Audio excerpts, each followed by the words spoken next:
வேண்டும் புக் பண்ணணும், புக்கிங் பண்ணி ஆகணும்.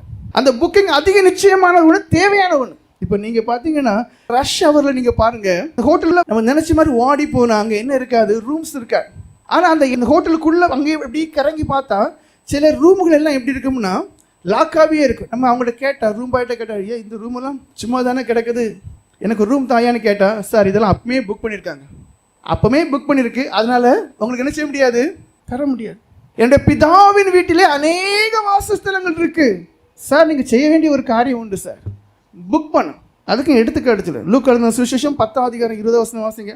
ஆகிலும் ஆவிகள் உங்களுக்கு கீழ்ப்படுகிறதற்காக நீங்கள் சந்தோஷப்படாமல் உங்கள் நாமங்கள் பரலோகத்தில் எழுதி இருக்கிறதற்காக சந்தோஷப்படுங்கள் என்றார். இங்க சீஷர்களை பார்த்து சொல்றாரு, அதாவது இந்த காலத்தில் நம்ம யாரை மதிப்போம்னா நல்ல கிருபை பெற்ற, அதாவது வரங்கள் உள்ளவங்க மதிப்பு. எப்படி குணமாக்குறவங்க இருப்பாங்க, பிசாசை துரத்தக்கூடியவங்க இருப்பாங்க, இல்லை சில அற்புதங்கள், இவங்க பின்னாடி ஒரு பெரிய ஜனங்கள் போகும். ஆனால் இங்கே ஆண்டவர் சொல்றாரு, அவங்கள பார்த்து நீ சந்தோஷப்படாத.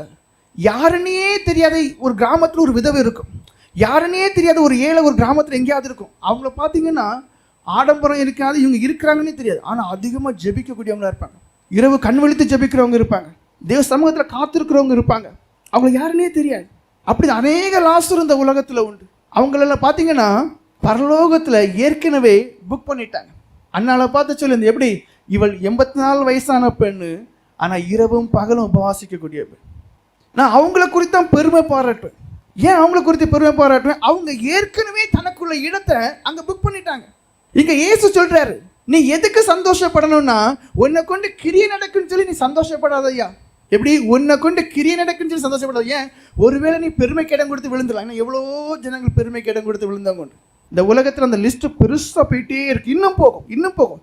எழும்புறாங்க, கொஞ்ச காலத்தில் விழுந்து போகிறாங்க, எழும்புறாங்க, கொஞ்ச காலத்தில் விழுந்து போகிறாங்க, எழும்புறாங்க, விழுந்து கொண்டே இருக்கிறாங்க. இதுக்கெல்லாம் காரணம் என்ன, பெருமை. அப்போ தேவன் சொல்ல, இதை குறித்து நீ சந்தோஷப்படாது. எதுக்கு சந்தோஷப்படணும், உன் பேர் பரலோகத்தில் எழுதப்படுது.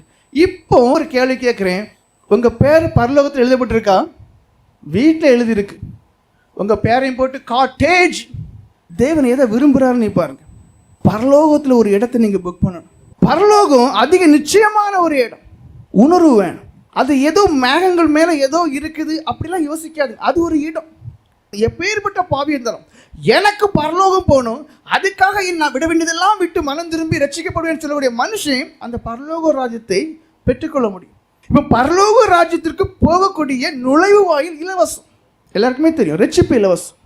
ஆனால் அது மகா பெரிய விலை கொடுத்து தான் ஆயத்தமாக்கப்பட்டிருக்கு. அது என்ன விலை, இயேசுவின் இரத்தம், அவருடைய ஜீவனையே கொடுத்து. அப்போ அந்த ஒரு நுழைவாயிலுக்குள்ள போகக்கூடிய மனுஷன் அந்த நாடு போய் சேர்கிற வரைக்கும் அவனுக்குள்ள இருக்க வேண்டியது எல்லாம் ஒன்னே ஒண்ணுதான், பலவந்தம் பலவந்தம் பலவந்தம். சும்மா ஒன்றும் மேலே போக முடியாது. ஏன் இந்த உலகத்தில் திரளான ஜனங்கள் கிறிஸ்தவர்கள் சிலர்கள் பெரிய பாதாளத்தில் போய் கொண்டே இருக்கிறாங்க. அவர்கள் பூமிக்குரிய காரியங்களை வேணும்னு சொல்லி அதுக்கு பின்னாடி போறாங்க. ஒரு சிறு கூட்டம் மட்டும்தான், குறுகிய வழியில் நடக்கூடிய சிறு கூட்டம் மட்டும்தான் பரலோகம் போறாங்க. காரணம் என்ன, அவர்களுக்கு இதை எல்லாம் விட்டுட்டு இயேசு போதும், பரிசுத்தம் போதும் என்று பலவந்தம் பண்ணக்கூடிய ஜனங்கள்.